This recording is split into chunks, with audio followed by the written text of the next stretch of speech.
human janitor fixed alien weapon queen spent centuries trying to repair. If you enjoy this channel, please take a moment to check if you're subscribed. The Aurelian pulse did not roar, it whined.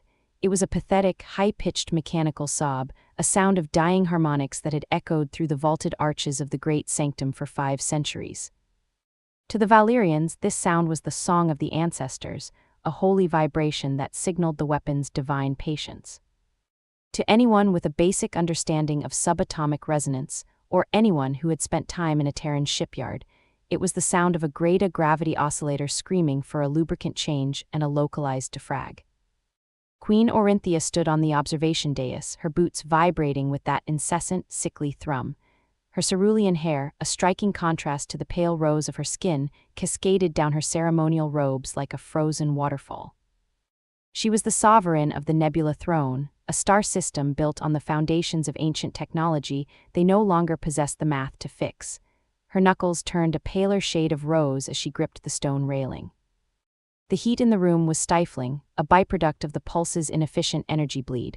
It clung to her skin like a damp shroud, a physical reminder that her empire was slowly cooking itself from the inside out. Below her, the high sages were engaged in their daily ritual of failure. Draped in heavy velvet robes embroidered with star charts of the old galaxy, they waved sensory wands made of rare iridium over the massive, ribbed chassis of the pulse. They chanted verses from the Codex of the Eternal Weight, a book that treated thermodynamics as a matter of faith rather than physics. Their movements were frantic and utterly useless. They treated the machine like a temperamental god, offering it prayers and rhythmic swaying, while the machine responded by leaking radioactive isotopes into the floor vents. In the shadow of the gargantuan machine, a spire of bronze and silver that reached toward the ceiling like the finger of a buried giant, a man moved with a slow, rhythmic grace that ignored the royal drama above. Ramsay was a speck of grit in the polished eye of the Empire. Dressed in stained blue denim overalls that had seen better decades, he dragged a heavy magnetic mop across the floor. The mop hummed with a low-voltage suction, pulling up the carbon scoring and the metallic dust that the pulse shed like dead skin. His brown hair was damp with sweat, clinging to his forehead. While the sages looked to the heavens for answers, Ramsay looked at the floor, seeing the reality of the machine's decay in the patterns of the filth. He didn't look like a savior. He looked like a man who was counting the minutes until the end of his shift, a man who wanted nothing more than to find a dark corner, a cold drink, and a moment of silence away from the whining pulse. Orinthia found her gaze drifting away from the sages and toward the human. There was something irritating about his composure. Her empire was on the brink of a technological collapse. If the pulse failed, the gravity wells holding their orbital platforms in place would dissipate, sending millions of her subjects spiraling into the void. And yet, this laborer moved as if he were cleaning a common hallway. She watched his shoulders bunch under his gray undershirt as he leaned into a particularly stubborn patch of carbon.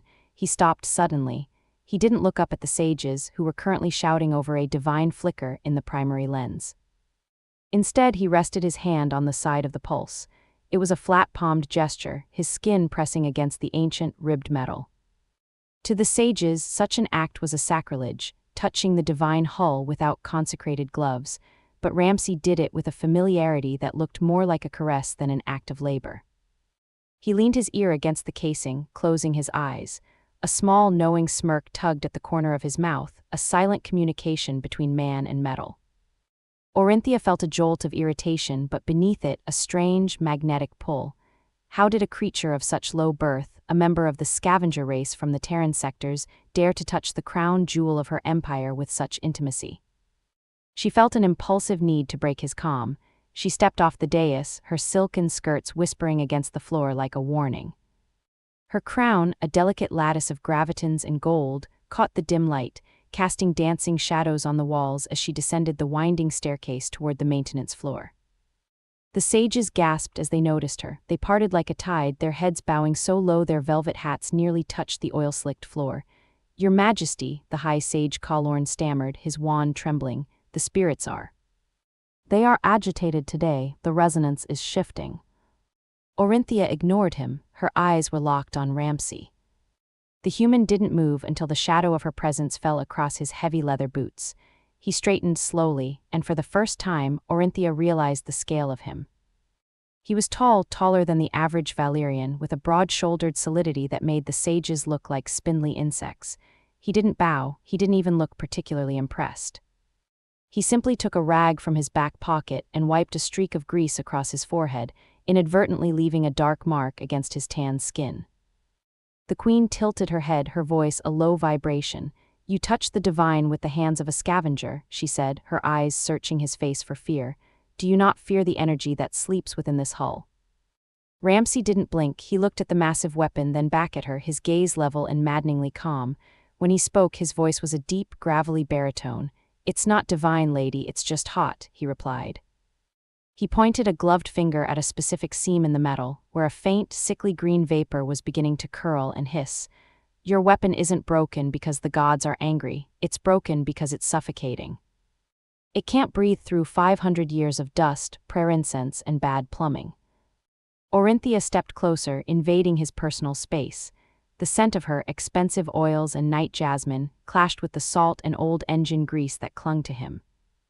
"The sages have spent lifetimes studying the subharmonics of this machine," she challenged, "and you claim to know better with a mop in your hand." Ramsay let out a short, dry laugh. "Sages study books, and books tell you how things should work," he said, reaching into a hidden pocket. He pulled out a heavy, battered wrench.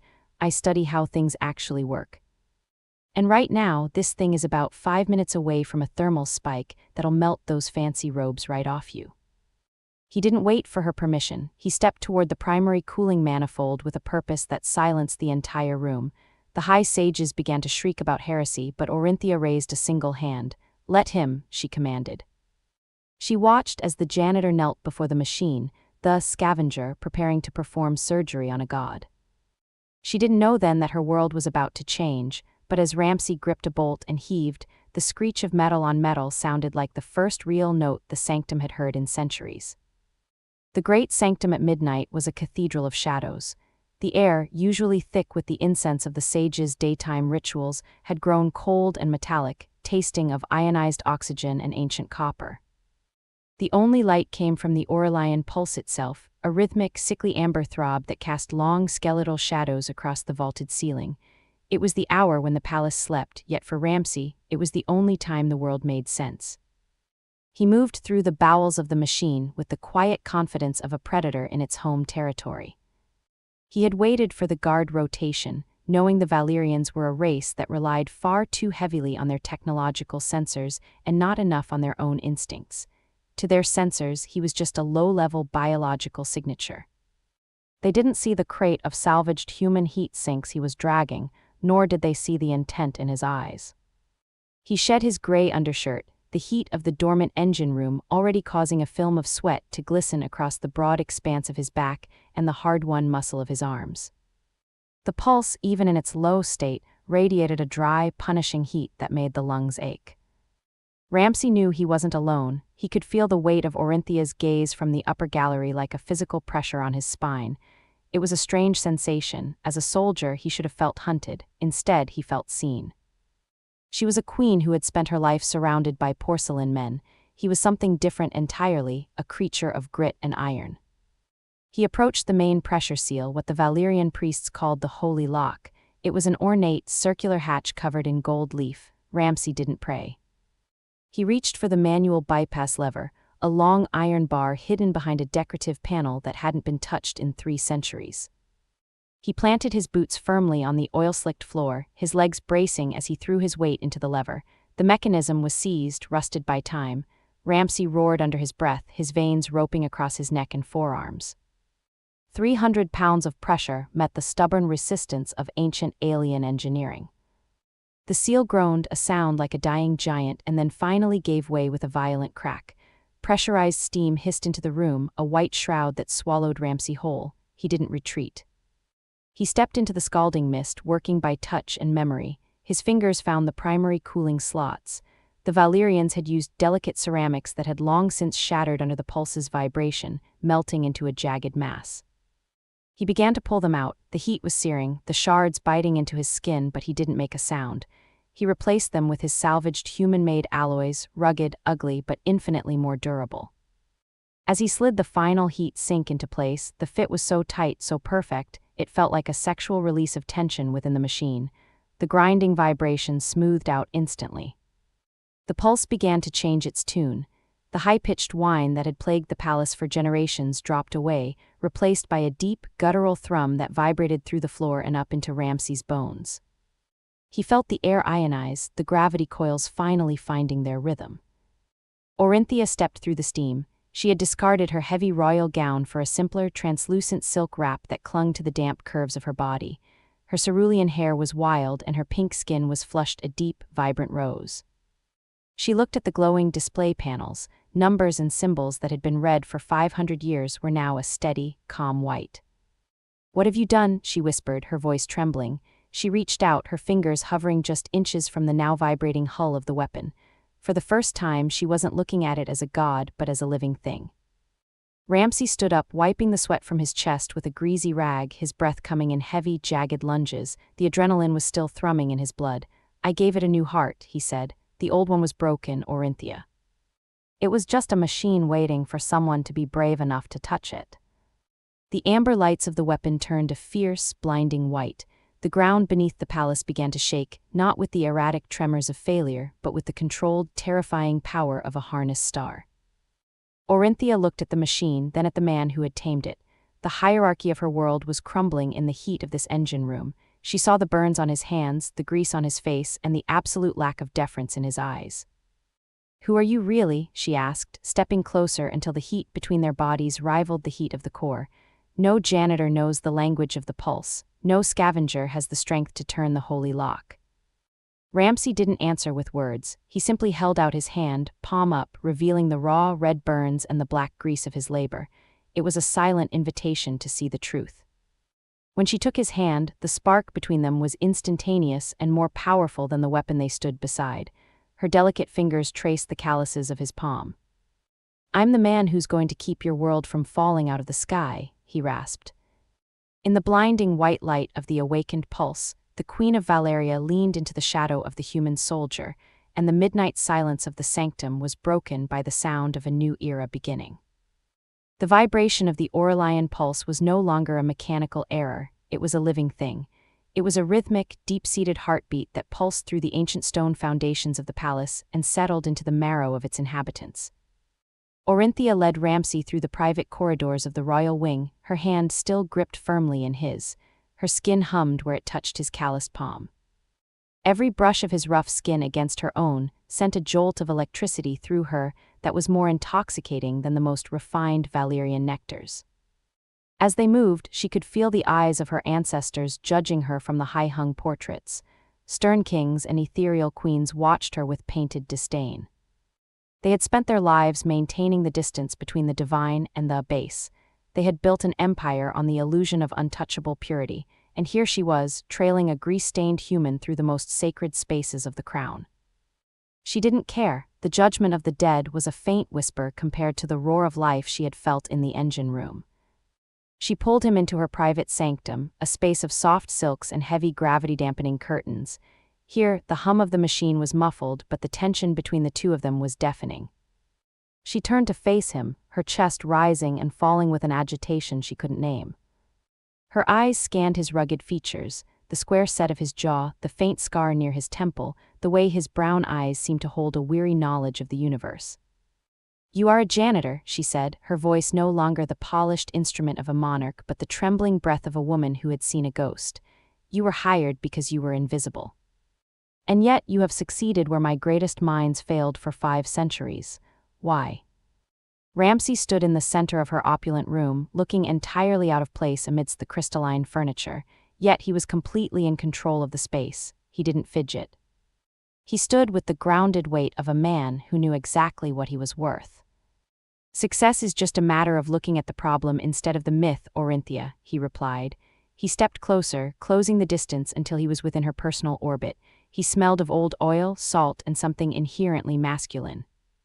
"Your sages were looking for a miracle. I was looking for a clogged filter." Orinthia reached up, her long pink fingers tracing the line of his jaw.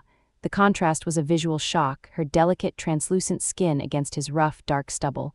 "You speak of my culture as if it is a fairy tale," she murmured. Yet you have used your hands to perform what my people can only describe as a miracle. Ramsay's eyes darkened. He caught her wrist, his grip firm but not bruising. I'm a man of facts, Orinthia, and the fact is your people forgot that machines need maintenance, not worship. You built a religion around a gravity well because you were afraid to understand how it actually worked. Fear makes for a poor engineer. He pulled her hand down, but he didn't let go. His thumb began to circle the sensitive skin of her inner wrist, a slow, deliberate movement that sent heat radiating up her arm. The status dynamic between them was shifting, dissolving. The queen and the laborer were being stripped away, leaving only two bodies drawn together by an irresistible physical force. Orinthia leaned in, her forehead resting against his. She could feel the heat radiating off his chest. "Show me more of your facts," she whispered. "Show me the truth that my sages were too blind to see." Ramsay didn't hesitate. His other hand slid around her waist, his palm splayed against the small of her back as he pulled her flush against him. He kissed her with a hunger that was raw and grounded. It was a kiss of salt and fire, of grease and gold. Orinthia let out a low, soft sound, a surrender to the reality of him. Her fingers tangled in his brown hair, pulling him closer as if she could absorb his strength. The Aurelian pulse outside continued to thrum, its deep vibration acting as a metronome for the rising heat in the room. Ramsay broke the kiss just enough to look into her eyes, his breath hot against her skin. "This isn't a myth, Orinthia. This is real." "I know," she whispered. "For the first time in my life, I know what is real." She led him toward the center of the room, the silk of her wrap falling away as she chose the man over the throne. In the heart of the palace, while the stars watched from above, the Queen of Valeria began her descent into the arms of the man who had fixed her world. The morning light of Valeria's twin sons, Solis and Ethel, filtered through the high windows of the queen's study. Orinthia sat in her throne chair, a high-backed seat of carved obsidian. Her posture was regal once more, her cerulean hair pinned back with silver needles, but the way her eyes lingered on Ramsay betrayed her composure. Ramsay was not sitting. He was leaning over a holographic projector in the center of the room, his brow furrowed in concentration. The denim overalls were gone, replaced by a clean, charcoal-gray flight suit he had retrieved from his locker. He looked less like a janitor and more like a ghost from a history book. His fingers moved across the projector's interface with a chilling, practiced dexterity. "You didn't learn that by cleaning floors, Ramsay," Orinthia said. Her voice was sharp, a new kind of suspicion cutting through the warmth of the previous night. Ramsay didn't look up. "You'd be surprised what people say in front of the guy emptying the trash, Orinthia. People treat a janitor like a piece of furniture. They talk about state secrets like I'm not even there." It was a deflective answer. Orinthia stood, the silk of her robes hissing as she walked over to the projector. She reached out, her hand hovering over a specific red-line data stream he was currently adjusting with surgical precision. "This," she said, her voice dropping to a dangerous whisper, "is the Neuralink interface for the primary firing sequence. Accessing this requires a psychic signature restricted to the royal bloodline and high-ranking combat engineers. Yet you are bypass coding it using a Terran sequence from 3 centuries ago." She stepped around the projector to face him. Her pink skin was darkening with intensity. "A human janitor might know how to fix a leaking heat sink, Ramsay, but he doesn't know how to recalibrate a psychic-linked gravity well. He doesn't know how to talk to a sun-eater." Ramsay finally straightened. He let his hands drop to his sides. "I was a lieutenant commander in the Terran Engineering Corps," he said at last. The words came out flat and heavy. "Specifically, I was part of the 5th R&D Siege Division." Orinthia recoiled as if he had struck her. "The Siege Division, the ones who designed the Singularity hammers." "I spent 12 years designing the very systems your ancestors based this weapon on," Ramsay continued, his voice dropping an octave. "The Valyrians didn't build the Aurelian pulse from scratch, Orinthia. They found a crashed Terran dreadnought 5 centuries ago and built a temple around its engine core. They turned a tactical mass driver into a god because they didn't have the math to understand it as a tool." He looked at his hands, the hands that had held her just hours ago. "I spent my youth making things that could erase a moon from the sky. I decided I was tired of watching my work burn worlds. I didn't want to be a grand architect or a hero. I just wanted a job where the only thing I had to kill was the grime on a floor." Orinthia felt a cold shiver run down her spine. The man she had brought into her bed was a master of the very forces that had once brought the galaxy to its knees. I'm a man who wanted to be forgotten, Ramsay added. I took the job here because Valeria was the last place anyone would look for a human who knows how to kill a star. Your people are so obsessed with the spirit of the machine that they never bothered to look at the serial numbers on the hardware. Orinthia looked at him, her mind a whirlwind of conflicting emotions. Fear was there, but also a lethal allure. But you fixed it, she said. You brought the Sun Eater back to life, knowing exactly what it is. Why? Ramsay reached out, his hand stopping just short of her face. Because you were going to let your people die out of pride, he said. I've seen civilizations go dark because they couldn't admit their gods were just broken machines. I couldn't watch it happen again just because of a clogged filter and a group of sages who prefer incense to an instruction manual. Orinthia reached out, grabbing the front of his flight suit, pulling him down to her level. Then you are mine, Lieutenant, she declared. Whether you see yourself as a savior, a janitor, or a weapon, it doesn't matter. You belong to the Nebula throne now. I will not let you disappear back into the shadows. Ramsay looked at her. You don't know what you're asking for, Orinthia. When you wake a soldier, you don't just get his hands, you get his war. Then let the war come, she whispered. We will be ready. The atmosphere in the great sanctum shifted from hushed reverence to the frantic hum of a beehive. The news of the pulse's true awakening had spread through the stars like a solar flare. Orinthia stood in the center of the command bridge, a circular platform of reinforced glass suspended over the pulsating core of the capital city. Around her, her advisors, men and women who had spent their lives debating spiritual nuances, were now shouting over one another. Ramsay remained in the shadows. He was a ghost in charcoal gray, his arms crossed, his eyes fixed on the long-range scanners. He didn't look like the janitor they had once ignored, he looked like the hunter they had never suspected. Suddenly, the central holographic projector flared with a sickly, bruised light. A transmission was cutting through their encryption.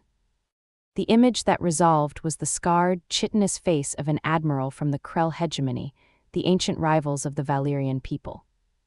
You have awakened the sleeping beast, Valyrian queen, the Krell sneered. His voice was a grating, metallic rasp.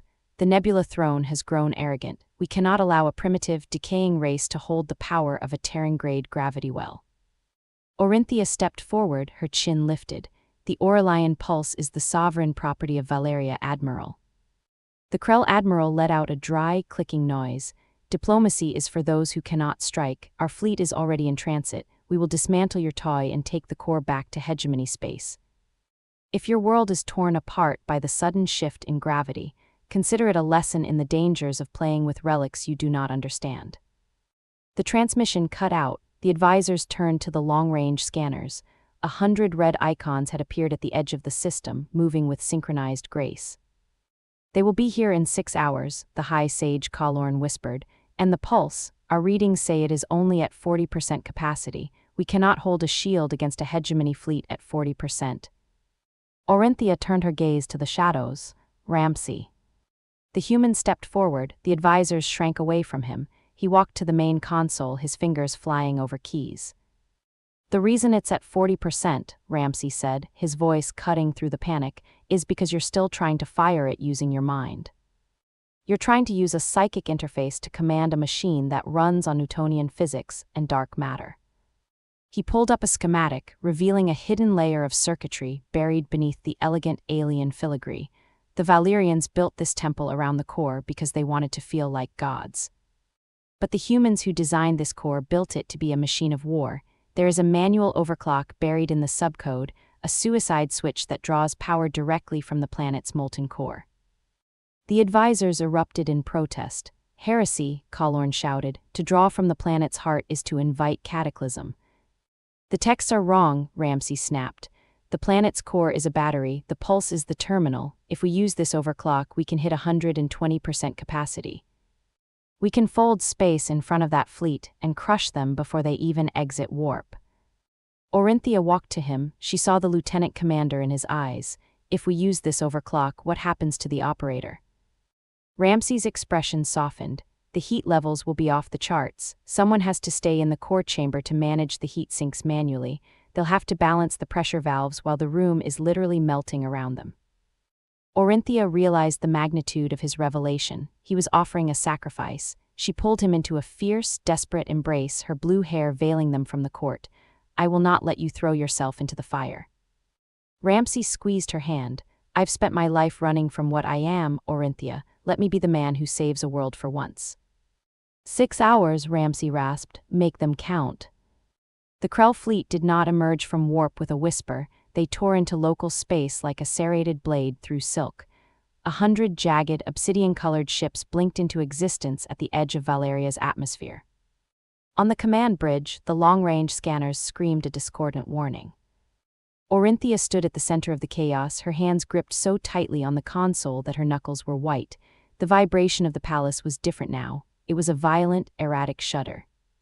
Ramsay, she whispered into her comlink, the Krell are here. They are moving into a high-orbital bombardment pattern. Ramsay's voice crackled back, distorted by massive electromagnetic interference. I'm in position, Orinthia. I'm opening the primary vents now. Tell your people to get into the shielded zones. This is about to get very loud. Deep in the bowels of the planet, Ramsay was living in a different reality. The engine room had become a cathedral of fire. He had stripped to the waist, his skin already glistening with a thick sheen of sweat. The ambient temperature had skyrocketed to a blistering 120 degrees. He moved between the glowing conduits with a heavy wrench and a pressurized cooling hose. He wasn't just a mechanic anymore, he was a gladiator fighting a machine that wanted to expand until it swallowed the world. The Aurelian pulse was no longer humming, it was screaming, a raw metallic roar. Primary capacitors at 90%, Ramsay grunted, slamming a manual override lever into place. Orinthia, do you have a lock on the flagship? On the bridge, the viewscreen zoomed in on a massive vessel at the center of the Krell formation. It was a dreadnought, its hull etched with the kill marks of a dozen conquered systems. I have it, Orinthia replied, but their kinetic batteries are charging, they are firing the first wave. A series of bright flashes illuminated the void. The Krell launched their opening salvo, massive slugs of depleted uranium accelerated to a fraction of the speed of light. To a planet without a shield, these were extinction-level events. Ramsay, the shield, Orinthia cried. Down in the core, a high-pressure line suddenly snapped. It whipped through the air, spraying boiling hot coolant across Ramsay's chest and shoulder. He roared in pain, but he didn't retreat. He lunged through the scalding mist, grabbing the broken line and forcing it back into its socket. The skin of his palm seared instantly, the smell of burnt rubber filling his nostrils, but he held on. He leaned his forehead against the vibrating hull. His vision was swimming with heat stroke. He was fighting the sheer density of the gravity well he was creating. Every movement felt like wading through waist-deep mercury. Give me 30 seconds, he croaked. He didn't have 30 seconds. He looked at the heavy wrench in his hand and then at the stubborn, glowing valve. With a final surge of human stubbornness, he hammered the metal until it gave way. The room exploded in a burst of blinding white light. On the bridge, the sky above Valeria seemed to ripple. A shimmering dome of distorted space snapped into existence around the planet. The Krell's kinetic slugs hit the shield and didn't explode, they simply vanished, swallowed by the spatial fold Ramsay had created. The bridge officers erupted in a cheer that was quickly cut short. The shield held, but the palace shook with such violence that stone dust fell from the ceiling like snow. The readings, they are off the scale, the navigation officer stammered. If the human doesn't vent the excess, the core will implode. Orinthia didn't wait to hear more. She knew Ramsay was dying down there. She turned to her personal guard. Bring the Queen's transport to the maintenance lift, she commanded. I am going down there. Your Majesty, it's a death trap, Kallorn protested. Orinthia brushed him off. Then it is a royal death trap, and I will not let a human be the only one to face it. The maintenance lift descended like a diving bell plunging into a volcanic sea. As the door slid open, Orinthia was struck by a wall of heat so physical it felt like a blow. The air was a thick soup of ionized air and vaporized lubricant. The sound was a bone-shaking thunder.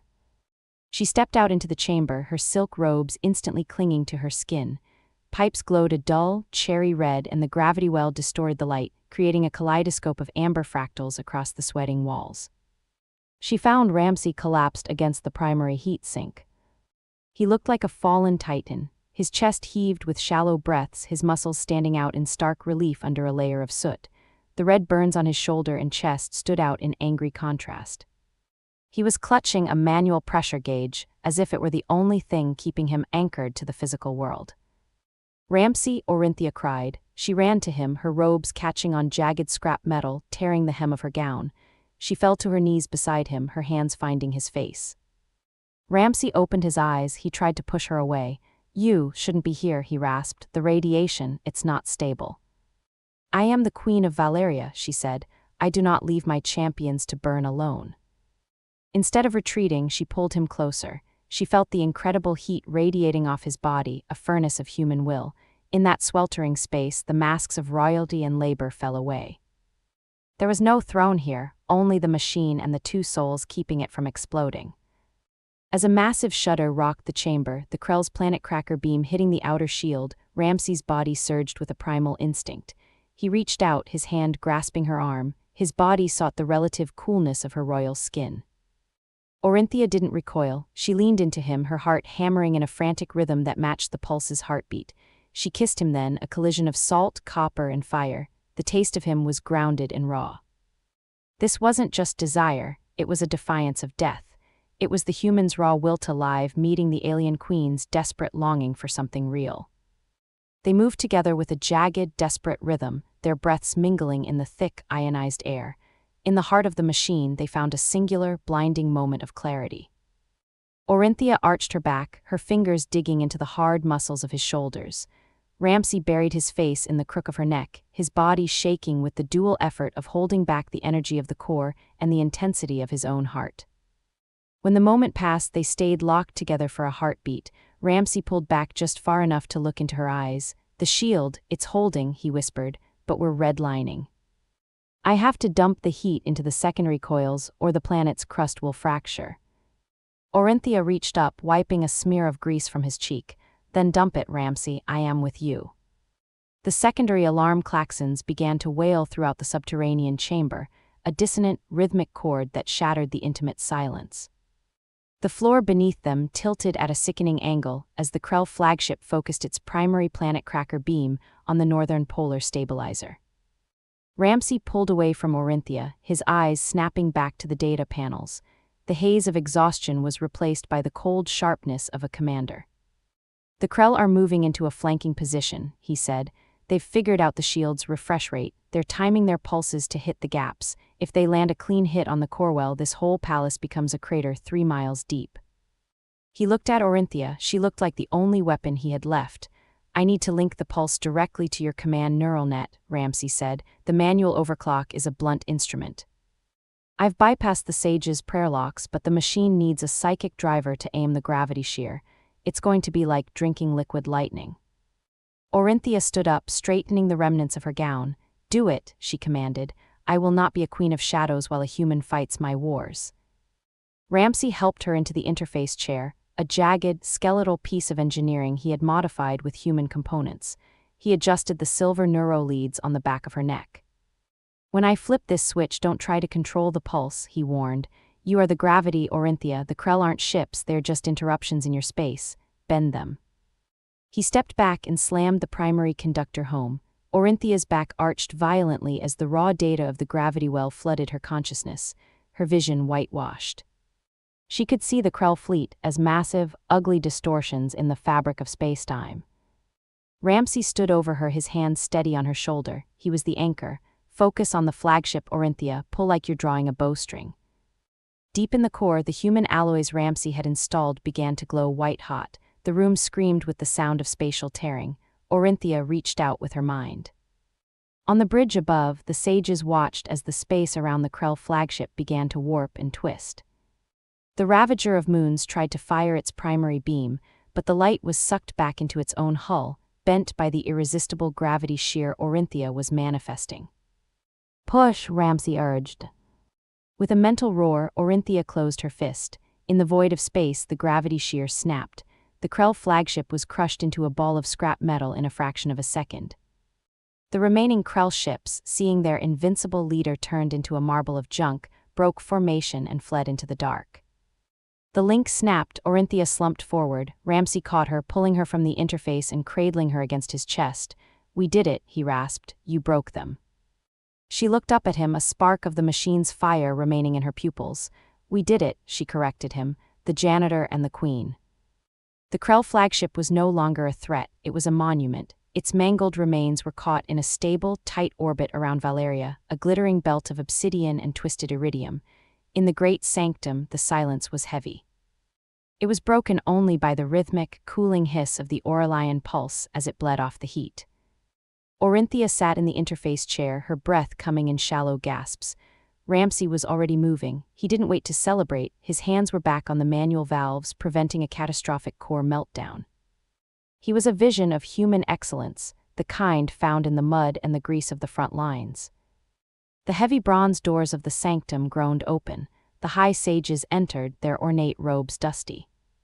They stopped at the edge of the maintenance floor, their eyes fixed on the man in the charcoal-gray flight suit who was currently kicking a stubborn cooling pump back into alignment. They didn't see a laborer anymore. They saw a man who had redefined their understanding of the universe using a wrench. Orinthia stood up. She wiped the dried blood from her lip and walked toward Ramsay. She stopped only when she was inches from him. "You saved us," she said. Ramsay looked up. "I just did the maintenance, Orinthia," he replied. But the humility didn't mask the magnitude of his feat. He had treated their god like a machine, and in doing so had made it more powerful than it had ever been in their legends. The queen turned to her people. "For 5 centuries we worshipped a machine we did not understand," she declared. "We hid behind myths because we were afraid of the truth that excellence is not found in ancient relics but in the hands of those who dare to fix what is broken." She looked at Ramsay. "This human has shown us that our future is not written in the stars but forged in the fire by our own will." The court did something then that had never happened in the history of Valeria. Slowly, starting with the guards and moving to the eldest sages, they bowed. Ramsay didn't bow back. He wasn't a man of ceremony. He just squeezed Orinthia's hand. "The core is stable," he whispered to her as the sages began to murmur their prayers of thanks, this time directed at the cooling vents. "But the palace is a mess. I'm going to need a lot more than a magnetic mop to clean this up." Orinthia laughed. "I think we can find you a better title than Janitor, Ramsay." "I don't know," he said. "I kind of like the view from down here. You see the things that actually matter." 0. The architecture of peace, the restoration of Valeria, did not begin with a royal decree. It began with the rhythmic, metallic sound of a human hammer striking alien alloy. In the months following the siege, the great sanctum had been stripped of its velvet curtains and clouds of incense. The Temple of the Pulse was gone, replaced by the Aurelian engineering hub.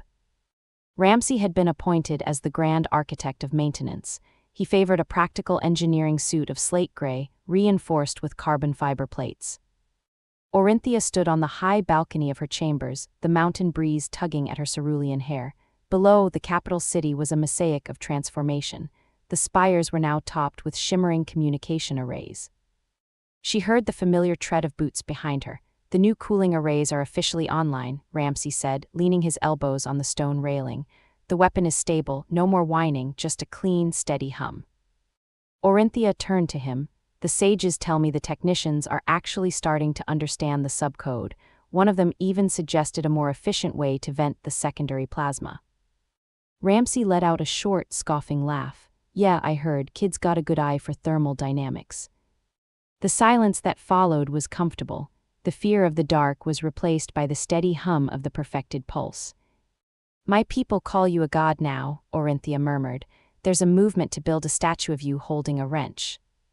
Ramsay groaned. "I'd rather they just learn how to calibrate a pressure gauge. I'm not a god, Orinthia. I'm just the guy who knows where the off switch is."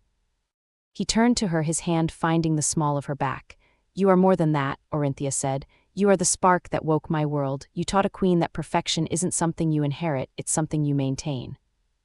Ramsay pulled her closer. "And you taught a ghost that he was still alive," he replied. "I came here to disappear, Orinthia, but you made me want to be seen." He kissed her then, a deep, slow exploration that tasted of peace. As the sun set, the Aurelian pulse hummed a steady tune, a heartbeat for a new empire built on the foundation of human excellence and an alien queen's love. 100 years had passed. The obsidian belt of Krell scrap still hung in the sky, but it was no longer a symbol of terror. It had been mined and converted into the Ramsay-Orinthia orbital shipyards, the largest center for gravity-based engineering in the known galaxy. In the center of the capital, where the great sanctum once stood, there was now the Interstellar Academy of Applied Sciences. At its entrance stood the statue the people had whispered about a century ago. It wasn't a god with lightning in his hands. It was a man in overalls holding a heavy, battered wrench. The inscription read, "Everything breaks, everything can be fixed." On the balcony of the restored royal spire, Princess Alara, the great-granddaughter of Orinthia, stood looking out at the horizon. She wore ceremonial silks, but beneath them she wore sturdy leather boots. In her pocket she carried a silver multi-tool that had belonged to the first grand architect. "The resonance in the southern quadrant is drifting again, isn't it?" She turned to see an elderly Valyrian man, the dean of the academy. "By 3 microns, Alara replied. "The graviton dampers are fighting the tectonic shift. I told the maintenance crew to adjust the flow, but they are still trying to balance it through the old psychic buffer." The dean chuckled. "Some habits die hard, princess." "Feeling the machine is fine," Alara said, "but if you don't understand the math behind the feeling, you're just guessing." She looked back at the city. The Aurelian pulse was visible through the glass floors of the academy, a massive heart of white-hot energy. It didn't whine anymore, it sang a deep, resonant bass. In the royal archives, there was a private diary kept by Queen Orinthia. Alara had read the final entry many times. "The historians will write that we were saved by a weapon. They are wrong. We were saved by a man who refused to believe in magic. He showed me that the most divine thing in the universe is the willingness to get your hands dirty for the sake of another. Power is not a throne, power is the wrench that keeps the throne from falling." Ramsay and Orinthia were buried together beneath the Aurelian pulse, just a slab of gray granite and 2 names entwined by a carved gear. As the twin suns began to